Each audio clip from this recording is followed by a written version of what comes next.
Good morning, everyone. Boker Tov. I hope you are doing well this morning. We're going to start just momentarily.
Okay, good morning, everyone. Maybe let's just quick sound and video check. Can you see me and hear me? Quick thumbs up. Yes, we got it. Okay, Boker Tov, everyone. Good morning, and thank you for joining me.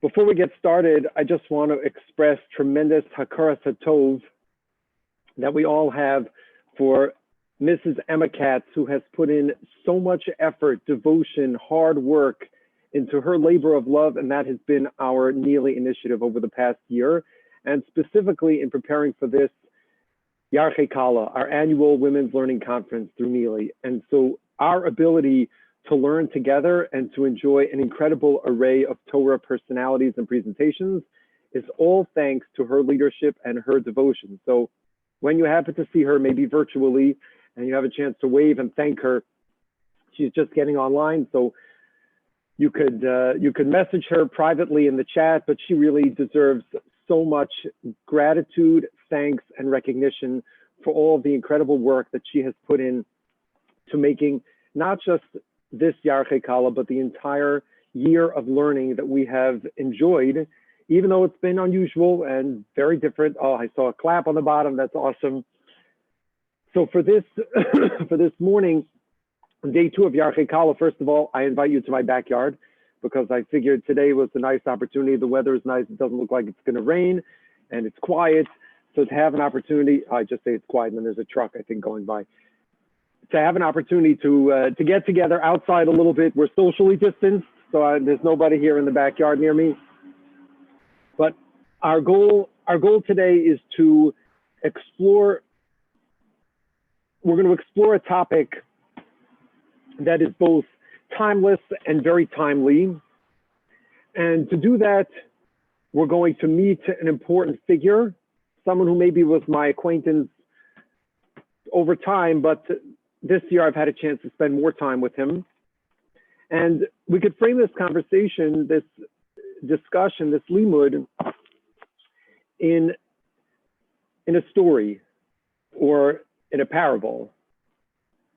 You know, what happens, some of us grew up taking road trips. Some of us still take road trips. Some of us grew up when there were station wagons. Not everybody on this call knows what a station wagon is, but for those who do know what a station wagon is, you understand what I'm talking about.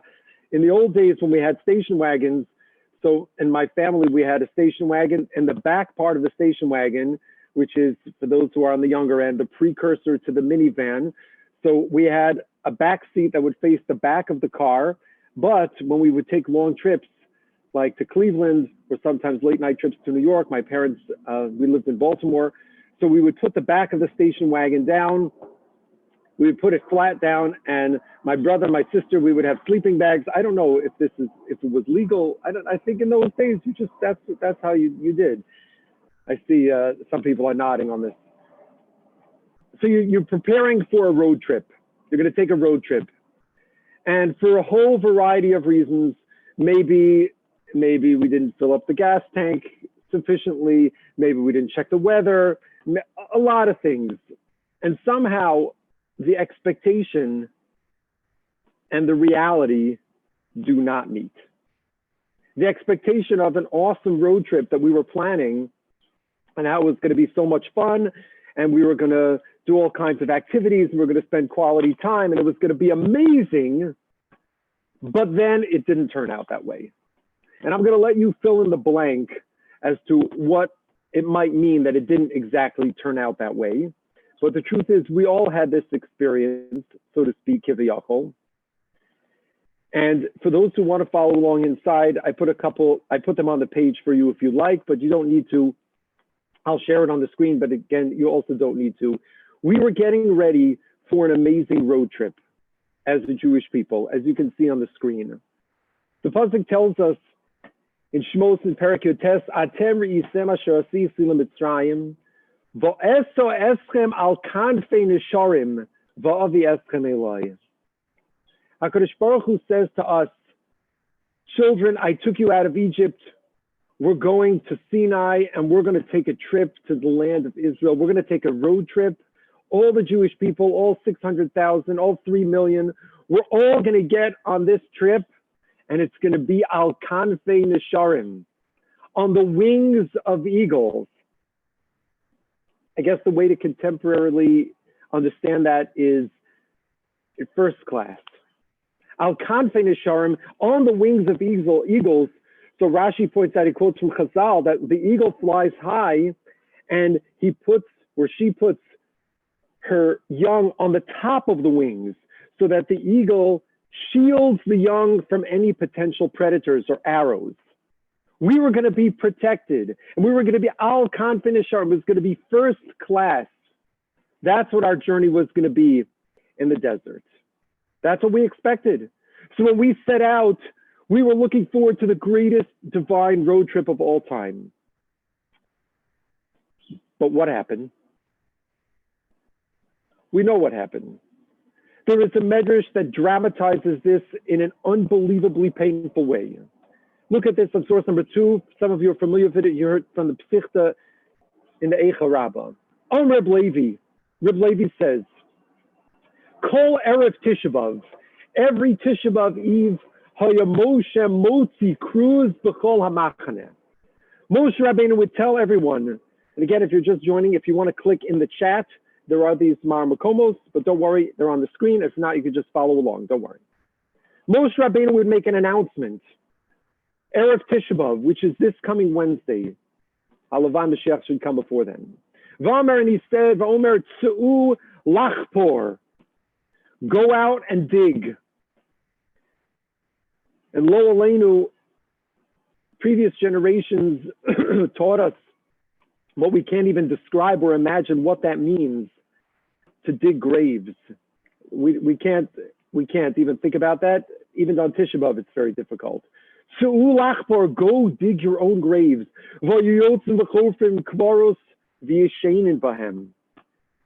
Jews would go out, they would dig graves, and they would sleep there on Tisha B'Av night.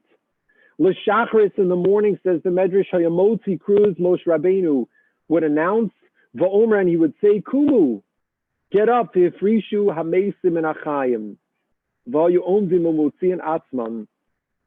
And they would get up, they would find Chamisha Elasar Elef Befrot Frot Chasru, Sheish Meos Elef. And then the Medrash goes on to describe how on each successive year, thousands of people wouldn't get out of their graves in the morning. And you ask yourself, wait a minute. Let's think from an experience standpoint, from an emotional standpoint. We were told, we expected al kanfei nesharim. We expected we were going to be carried on the wings of eagles. And where do we find ourselves? We find ourselves sleeping in a grave. Every year on Tisha B'Av, that's what the Medrash describes. So how did people deal with that? How did they manage? What did the Ribono Shel Olam expect of them? To be in a situation where they expected one thing and they got something else. Was it their fault? Yes, it was their fault. But still, how did they handle that? What happens when we find ourselves in situations, Rachmana litzlan, not like this, lo aleinu, but when we expect one thing and something else happens? How do we deal with that disconnect? The divide between the expectation and the reality. So one way to think about this is to meet someone, a person, a man, who had this kind of experience. He grew up in a time where things could have and would have and should have been good, but they didn't materialize, and he saw it firsthand. He probably grew up as a young boy thinking he's going to lead a great life. He's going to get married. He's going to have a family. He's going to, accomplish and teach. But he never married, and he ended his life anonymously. We don't even know exactly 100% where he died. We just know that he suffered terribly at the hands of many different people. And this man, who I've had the privilege of getting to know a lot better the last couple of days and weeks in preparation for Tisha B'Av, I have to prepare in case Rachmana litzlan Mashiach doesn't come. His name was Yirmiyahu Hanavi. He came from a family of Kohanim in Anasos, which is a small town not far from Yerushalayim. If you go north from Yerushalayim, there's an Arab village called Anata. That Arab village is likely the site of Anasos, or Anatot.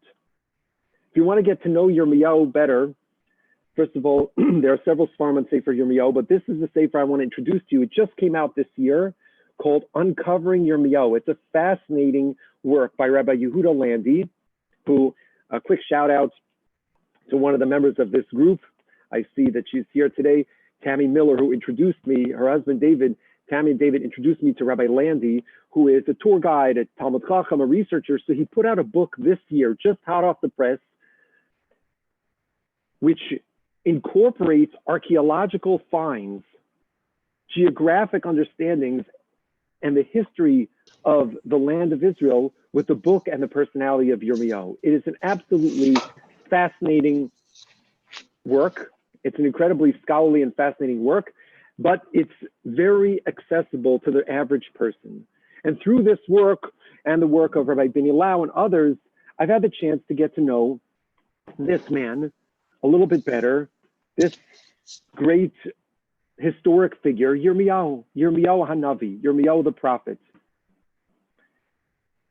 I want to share with you one episode that happens to Yirmiyahu that's maybe the strangest, one of the strangest, if not the strangest episode of the entire book of Yirmiyahu.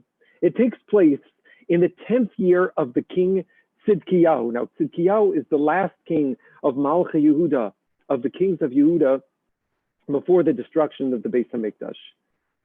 This is in the 18th year of the Babylonian king Nebuchadnezzar. What is Nebuchadnezzar most well known for? Anybody want to pop that in the chat to make sure everyone's still with me? Nebuchadnezzar is known for what?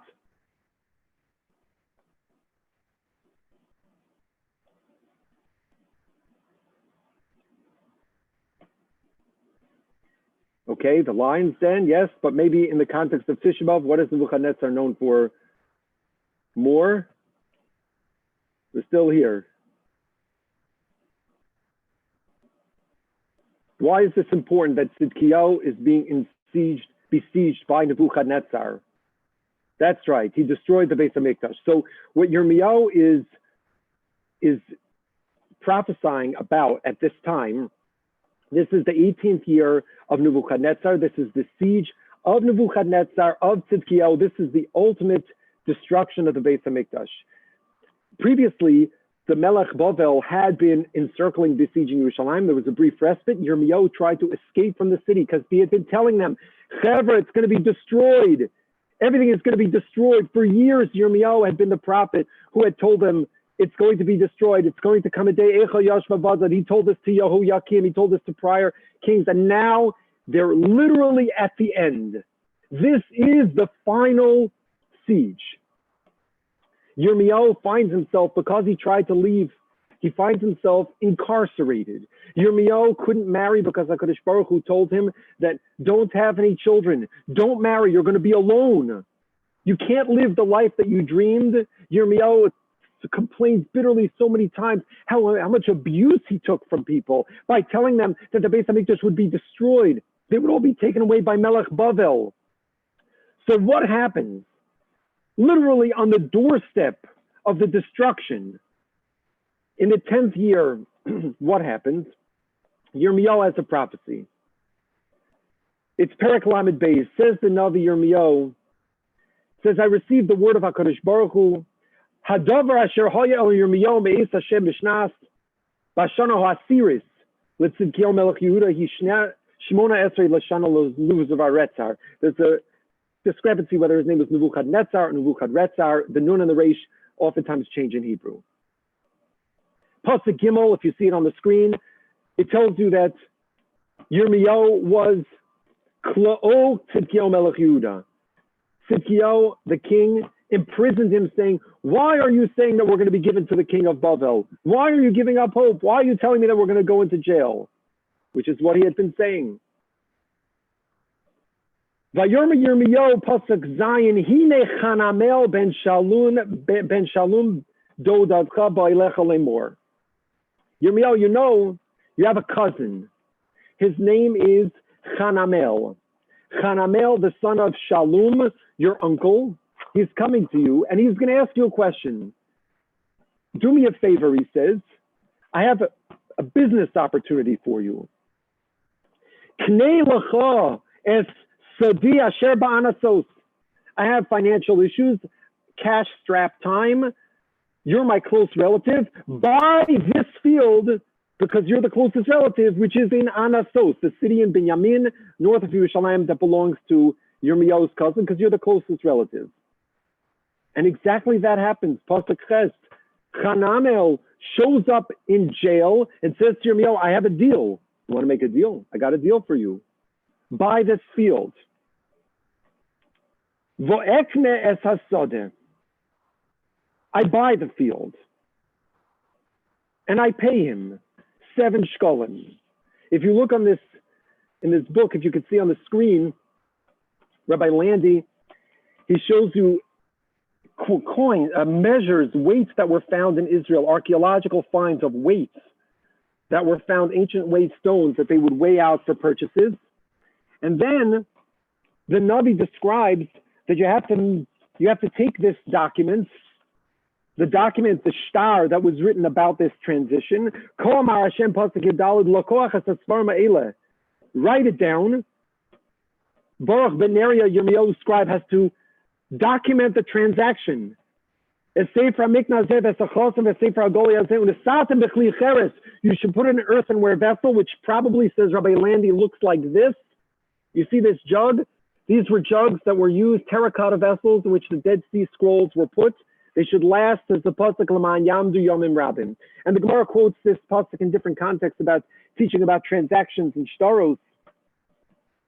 Ki Chol Amar Hashem, says HaKadosh Baruch Hu, pasuk Tazayin, O Yiknu Batim V'Sodos Uchram V'Aretz Hazos. People will buy land in this place. And Yirmiyahu says, I have no idea what I'm doing. I just don't get it. He turns to the Rebbe Shalom and says, I don't understand. What are you talking about? Ribbona Shalom. What are you telling me? Buy land in Anasos. We're on the precipice of destruction. You told me. Not only that, you told me a few prakim earlier in Perek Chav Tes. If you have it on the page, don't worry, it's just a few psukim. Kol Mar Hashem Tzvakos Elokai Yisrael. Says the Navi Yirmiyahu, I had a prophecy in the name of God. L'chol hagola asher gleisim Yerushalayim bavela. You know there was originally a golus in the days of Yechonia, an earlier king, a few years earlier, that Bavel, the Babylonian Empire, had already taken away many of the highest ranking officers, the most prominent people. They'd taken them away. They exiled them to Bavel already before the destruction of the Beis HaMikdash. There was a golus and exile in Bavel. And what did Yirmiyahu tell them? B'nu batim, build houses in exile. V'shevu b'nitu ganos v'ichluas piryan. Plant vineyards, settle in, get comfortable. Kunashim, marry women. V'holidu banim ubanos. You should marry in golus, but Yirmiyahu, he couldn't marry because he was living in Israel because it's going to be destroyed. The B'nai Shalom told him he's not allowed to get married.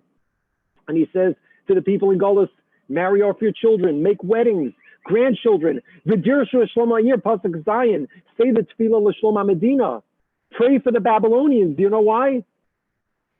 Ki b'Shlomo yeh lachem shalom. Because that's where you're going to be. So Yirmiyahu says, I don't understand. I don't understand. How could it be that on the one hand, you're telling me now, buy, invest, believe in the future? On the other hand, you're telling me that the present is what we've got to live. And maybe the answer, and Emma alluded to one approach to this yesterday, but I think maybe there's another way of thinking about this, is that Yirmiyahu is presenting to us, on the one hand, an impossible paradox. On the other hand, perhaps it is the way that HaKadosh Baruch Hu expects us to respond to unmet expectations, which is that we have to have two paths, two simultaneous approaches. We have to live with a little bit of an inner conflict, two different parts of our identity that we can tap into at different times. The first one is hope. It's confidence in the future. It's recognizing that things will be better. Oh, yeshvu zakenu zakenos. It will get better. It doesn't mean that it will be better for me. It doesn't mean that what I hope for and my davening will make that happen. Bitachon, this is a very important yesod. Bitachon, relying on HaKadosh Baruch Hu, says the Chazon Ish, one of the greatest luminaries of the 20th century. It does not mean that everything is going to work out, even if you have the ultimate bitachon on Hashem. It doesn't mean that everything that I hope for is going to work out for me. What it means is that God is in charge. Ultimately, things will work out in the grand plan. Even if the people who lived at the time of Yirmiyahu wouldn't see the redemption, they would see destruction, their children. And if not their children, their grandchildren. So on the one hand, we hold out hope for the future. Doesn't mean that that is going to come to us. It doesn't mean that we are going to be able to celebrate that victory, but we know that that hope will come. We know that ultimately, on Imam V'Emunah Shlema, there is Ribono Shel Olam. He's watching, he's taking care. That's number one. And that's why the Ribono Shel Olam tells him, Yirmiyahu, even though you don't have a family, even though you know there's going to be a destruction, and you just told everyone in Chutz La'aretz, settle in, maximize what you're doing, but you have to know there is a belief in the future. There is a geula that's going to come. That's on the one hand. There is hope at one point. But on the other hand, he's telling Yirmiyahu, you have to live in the present. Hayom, live today. Connect with me, live your life, bring HaKadosh Baruch Hu into the world, celebrate even, capitalize on the opportunity that you have. Navigate the world in which you live and don't think so much about the future. That's the paradox. On the one hand, on some occasions, at some points, we need to think about the future. We need to remind ourselves, Animam be'emunah shlema b'vias HaMashiach. We need to know that there will be a geula. We need to stay focused on the future, but at the same time, the focus is on the present. Not so much on the future. It's right here, right now. Yirmiyahu says to everyone, live and establish your life in Chutz La'aretz, in Golus, where you are. Don't forget, we invest in the future, we believe in the future, but at the same time live in the present. It's a little bit of a paradox, but it is an essential path these two components of what it means to be a Jew. On the one hand, in the desert, when the Jewish people were traveling, their vision, their hope, their destiny was to get to the land of Israel. And even though they knew that they themselves wouldn't get there, they were walking there so that their children could get there. Moshe Rabbeinu led them, even though he would not go in, he led them because they were going somewhere. There was a destiny that they shared that was going to be there for them in the future. There was going to be a geula. They would take a tzinsenes. The pasuk says they take a container of man that they ate in the desert. And while they were in the desert, you know what they did? They put it in, they had like a, I guess it was like a Tupperware, biblical Tupperware. They would put it in the Tupperware next to the Aron. They took a tzinsenes haman and they saved it for the future. Because the people in the desert knew that their children would go into Eretz Yisrael. But at the same time, they lived every day for what it was. There's an Achrona quote from Ramami Panu, from Menachem Azaria Fano, a great Italian Achron, who says that, you know, in the desert, they ate man every day. The pasuk refers to that as lechem min hashamayim, bread from the heavens. So every day they ate bread that came from Shamayim. So Ramami Panu says, you know what bracha they said? Baruch atah Hashem Elokeinu melech haolam, hamotzi lechem min hashamayim. They said motzi lechem min hashamayim because it didn't come from the Aretz. On the one hand, they put away man for the future because they believed that ultimately it would be resolved. But on the other hand, they said a bracha on the man in the present. Yes, they had to get into those graves every Tisha B'Av and deal with that challenge, but they did so while still saying hamotzi lechem min hashamayim. In that makom, we say Mehera Yibana HaMikdash. We look forward. We wait.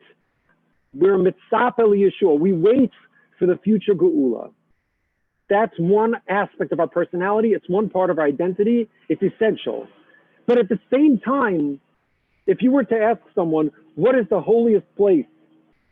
There was a great Chabad mashpia. His name was Rav Mendel Futerfas, a holy Yid, a great spiritual giant, but a simple man. Rav Mendel Futerfas was once talking to a little Yid, and the Jew had a conversation with him. So Rav Mendel said to him, he said, Rabbi Yid, tell me, where is the holiest place in the world? So the Yid said, you know, Yerushalayim HaKodesh, the Beis HaMikdash, the Har HaBayis, that's the holiest place in the world. And Rav Mendel Futerfas said to him, nope, it's not. The holiest place in the world is the place where you're standing right now. Chavetz Chaim says on the Chumash, Moshe Rabbeinu was told, take off your shoes. The place where you are in the present is holy. Yes, we need to get back to the Beis HaMikdash. That's the ultimate holiest place. But at the same time, and in Judaism, these two themes, although they seem contradictory, are not. They can both be true. The holiest place in the world can be the future, can be Mashiach, but it could also be in the present. Some of you are familiar with this story. It's become a famous story, and we're going to chazer it because it makes this exact point. There were two holy brothers, two great tzaddikim, Rebbe Elimelech of Lezhensk and Reb Zusha of Anapoli. And the Rebbe Melech and Reb Zusha, they used to go together, wandering the countryside, the farms and villages in exile, feeling the pain of what the Ribono Shalom, our Father in heaven, feels when he's just wandering about in the world. And they were once caught by the local police, which was not uncommon, to pick up stray Jews and throw them into prison for whatever trumped up charge.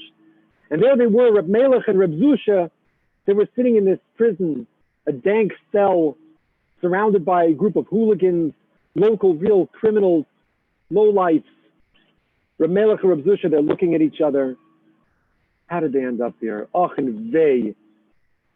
Look who they're with, vagabonds and criminals packed into this little cell. There's one door and one little window, a tiny ray of light coming in so they could see the daytime.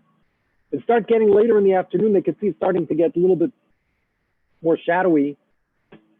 And Reb Melech says to Reb Zusha, Says Zusha, Heilige Zusha, we need to daven mincha. Zusha says, yeah, we got to daven mincha. The problem is, Reb Melech says, look over there. In this tiny cell right on the other side, there's a bucket. Because unfortunately, they didn't have restrooms, didn't have a place to relieve themselves. So the local authorities, they left a bucket in the cell for all the prisoners to use. It was exposed, and it had a foul odor that was permeating the entire room.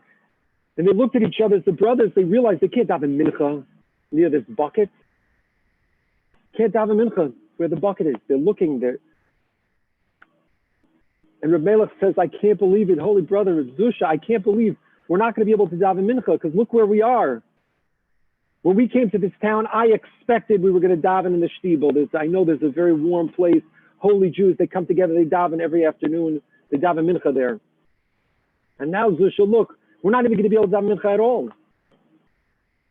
So Reb Zusha says to Reb Melech, he says, brother, yeah, I get it. I know, I understand what you're disappointed about. But you know, says Zusha. Zusha says, but the Ribono Shel Olam doesn't want us to daven mincha here. He wants us to be with him without mincha, because the halacha dictates that you can't daven mincha when there's a pot, a bucket of excrement in your proximity. You can't daven mincha. So our connection to God right here, right now, it's not what we expected, but the reality is that we have a bucket, and that bucket means we can't daven. So not davening is our connection to God. Reb Melech, he says, we're not davening, and we're being with God. Reb Melech says, Taka, Reb Zusha, you're right. And they start looking at each other. They start feeling a little better. And here they are in this dank, rotten, smelly cell. And they put one arm on each other and they start shaking and they start dancing. A little dance here in the prison. They're dancing with each other. And they sing a niggin and they start going back and forth with a niggin and a dance and a niggin and a dance. Meanwhile, they're oblivious totally to the other prisoners who are looking at them in absolute, utter bewilderment. And at a moment's notice, the door swings open and a guard looks in. He says, what's the commotion? And he sees two Jews dancing in the prison. He says, there's no dancing in here. He says, what's doing? So the other prisoners, they say, they were looking at the buckets and they started dancing. The warden says, the bucket, that's what's making them dance. I'll show them. He takes the bucket, he throws it out of the jail cell and he slams the door. And Reb Zusha says to Reb Melech, all right, brother Melech, now we can daven. Now we can daven mincha. Because sometimes living in the present, connecting to HaKadosh Baruch Hu, is possible, as difficult as it is, even when our reality does not meet our expectations. Even when we're not in that ideal road trip. When we're in Gullus. On the one hand, in Gullus, we are mitzapeh Yeshua. We wait and anticipate and need to remind ourselves. And part of the avodah of Tisha B'Av, of the 9 days, and why we're learning right now and what our goal is in life, is to remind ourselves that it's not okay, that life is not normal, that we are in exile, that we need to look to the future, to believe that one day Mashiach will come, maybe today, maybe tomorrow, maybe in a generation, we don't know when. To believe in the future, to have hope that the Ribono Shel Olam will bring us back. Anochi Hashem Elokecha, I am God who took you out of Egypt. I'm going to take you out, says the Smak, one of the great Balei Tosfos, I'm going to take you out in the future. But at the same time, there is a connection to HaKadosh Baruch Hu in the Gullus, in the disappointment. If you look at the Sfas Emes in Parshas Vayera, he says that when we are in Gullus, Chazal say we attract converts. What does that mean, we attract converts? It means we become a light unto the nation in our little corners of darkness, whether it's in Skokie, or in Miami, or in New York, or wherever we are, in Iran. If you look at Shemi Shmuel and Sefer Bereshis, he talks about it according to the tradition, the smaller tradition, the secret tradition of the Musar, of the Masorah, of the Kabbalah. There are nitzotos, there are sparks out there in the world. And while we wish and we hope and we plan for a future, right now, we are bringing those sparks out. The Ribono Shel Olam created an internet, he created wireless, RCN, all the different things that we're tapping into right now to have a conversation about HaKadosh Baruch Hu, about bringing God into our lives. And that even though this is not what we expected, When Emma sat with us at the beginning of the year and we talked about the Archei Kala, we didn't expect that we wouldn't be physically together. That wasn't our expectation, but that's our reality. So on the one hand, we hope and we know that one day things will get back to normal, b'siyata d'shmaya. There will be a geula. And if not for us, for our children. That's part of our identity. That's part of our consciousness. But at the same time, in the present, we say, how do we connect to HaKadosh Baruch Hu where we are? Ad Mas Kodesh, right now, Rav Kook writes in Musar Avicha, B'chol drachecha da'eu, know God in all his ways, tzarech levakish es HaKadosh Baruch Hu. We need to seek out the Ribono Shel Olam. B'soch hadrachim shu misnag b'hem, in all the ways that he works through them. Meaning, he gave us the circumstance that we're in. We don't necessarily understand why. We don't know for what, but we know that we have an opportunity to reach out to him. Harei be'emes, the truth is, says the Heilige Rav Kook, ein davar ba'olam she'einu l'chvodo. There's nothing in the world that's not for the honor of the Borei Olam. A pandemic is also connecting us to the Ribono Shel Olam. There's nothing that's out there that's not. Al kain kol ma she'osi ya'kol. Everything that a person does should be in that purpose, in every circumstance, connecting to the Ribono Shel Olam. On the one hand, we plan for, we anticipate, we hope for the future, but that's not where we live. We live in the present. It's interesting that one opinion is that even when the Mashiach comes, the difference is going to be the Shibud Malchus. But at the end of the day, it's living in the present. Hayom. How many times does it tell us in the Torah? Hayom, Asher Anochi Mitzavcha, Hayom, Hayom. Don't worry about the past. Don't worry about the future. Live in today. We believe in the future, but we connect with HaKadosh Baruch Hu. Our avoda is in today. And when was there a darker moment? When was there a greater disparity between expectations and reality than there was in the darkest period of our history, in this past generation, the generation of the Shoah, of the Holocaust? When we remember this week on Tisha B'Av, among the stars of the Beis HaMikdash and the generations, those who have perished, in 6 million individuals. Here too, we find the same dialectic. Faced with a situation in which they had an expectation. They expected a Jewish life, a free life, their families, and that expectation was met with the harshest, most destructive, worst possible reality anybody could ever imagine. And they were able, so many were able to tap into this paradox, these two elements, to believe that there will be a future, but also to live in the present. I introduced you on your screen two men who knew each other. They knew each other well. On the right-hand side, you have this script. This is a piece, a Xerox copy of a piece of the diary of Dr. Hillel Seidman, Zichrono Livracha, who before the war was a prominent scholar, rabbi, author, who chronicled what went on in the ghetto, in the Warsaw Ghetto. And to your left, the Heilige Rav Klonimus Kalman Shapira, Hashem Yikom Damus Chus Yogan Aleinu, the Piasetzner Rebbe. There he is, the one picture that, I don't know if anybody else has ever seen one. I think it's the one picture with his son who was killed during Sukkot in the aftermath of the bombing of the Warsaw Ghetto. On the one hand, the Rebbe and Dr. Seidman, they believed there would be a future.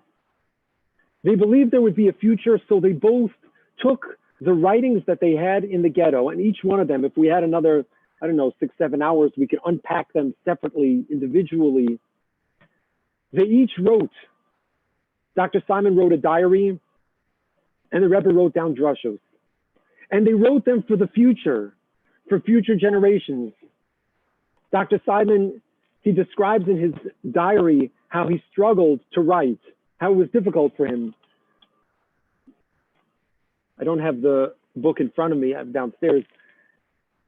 And how he was encouraged by Rabbi Aryeh Berglast, who we could talk about in a different context, also an amazing individual, who said to him, we need to write for the future, for the people who will survive. So he buried his writings. He came back after the war, he found them and he published them. On the one hand, he had no idea if he would survive, which he did miraculously. He wrote for the future. He believed that one day the Rebbeinu Shalom would save us. The Piasetzner, he wrote down his drushas. He buried them through probably the Oneg Shabbos archives under the ghetto, found years after the war, sent them to his brother, who was the Admor HaCholotz, a Zionist pioneer living in the land of Israel. He says, please, someone publish them. Even if there are no Jews in Poland, no rabbis, somebody will publish them. There will be a day where these will come to light. But yet they both lived in the present. The Rebbe gave drushos for the people at that time, in that circumstance, talking to them, meeting their needs, connecting them to the Rebbeinu Shalom within their suffering, within the reality that they lived. On the one hand, he believed there would be a Yeshua if not for him, and he did not survive. He was sent to a labor camp outside of Lemberg called Tronicki. He was killed in November of 1943. But even though he didn't survive, his teaching survived. So this is where kind of we close with, on the one hand, these two elements, the hope for the future and the living in the present. On the one hand, they are distinct. On the other hand, in a certain sense, they create a synthesis. On the one hand, we're saying that the Jews in the desert, on the one hand, they hoped for the land of Israel. They knew that their children would go or their grandchildren would go. Somebody would go to the land of Israel. They hoped for that. On the other hand, they lived in the present. In the exile, we hope for Mashiach, but we live in the present. The Jews, they believed that there would be a salvation. There would be light at the end of the tunnel, but they lived in the present. Those are separate and distinct. On the other hand, they are interconnected. Because what is it that lived on for the future, the way that they lived in the present? The fact that the Jews ate man in the desert, they lived with the Ribono Shel Olam, that's what we remember about them. The fact that in that present destruction, Yirmiyahu was building a connection to HaKadosh Baruch Hu, that becomes his legacy. The fact that the Rebbe gave drushos in the ghetto, that's the legacy that we have today. So on the one hand, today, we're living in the present while hoping for the future. We're living in the present, but it's that present that we live today that will ultimately be our future. That will be our legacy. For many people, it's such a trying time right now, such a difficult time, whether it's mitzad from the 9 days perspective, whether it's from being isolated. But living in this present gives us an opportunity. How we live in this present, the way that we occupy ourselves, the way that we use our time, the way that we relate to others, the way that we use technology to stay connected to HaKadosh Baruch Hu, to friends, to Torah, and ultimately the way that we live in the present, that's the legacy for the future. That when people will ask us one day, what was it like during a pandemic? We'll say, this is what we accomplished. This is how we connected to HaKadosh Baruch Hu. This is how we connected to each other. People would ask, what was it like in the Dor HaMidbar? The Gemara has descriptions, stories of how they wore tefillin and how those tefillin were buried away in the desert somewhere. If you were to ask people who lived in the desert, what was their legacy? That they said every day, Hamotzi lechem min hashamayim, that they put on tefillin, even though they knew they were not getting into the land of Israel. You know, we don't know what's in store. We don't know what the Ribono Shel Olam has planned for us. We know that there is a hope, ultimately a tikvah, a hope HaKadosh Baruch Hu will bring us the Yeshua. But in addition to that hope, there's also the opportunity to live in the present and create that legacy for ourselves. Thank you all for joining. I hope you have a fantastic day of learning. Be well and enjoy your next sessions.